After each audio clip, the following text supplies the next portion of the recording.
নবীর একটা আদর্শের কারণে জান্নাতে যাবে। সিরত মানি আদর্শ। আর এটা আমরা কদমে কদমে মুহতাজ।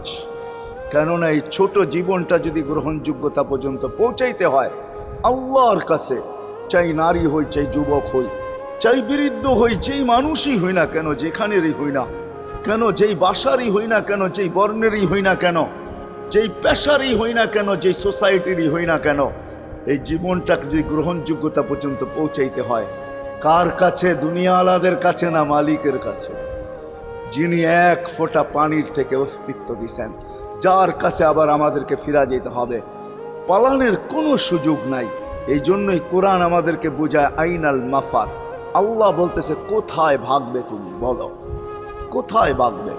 কবির কথাই সত্য, যদিও নাকি পালাও তুমি আকাশেতে লাগিয়ে সিঁড়ি, সিঁড়ি লাগাও যদি আকাশ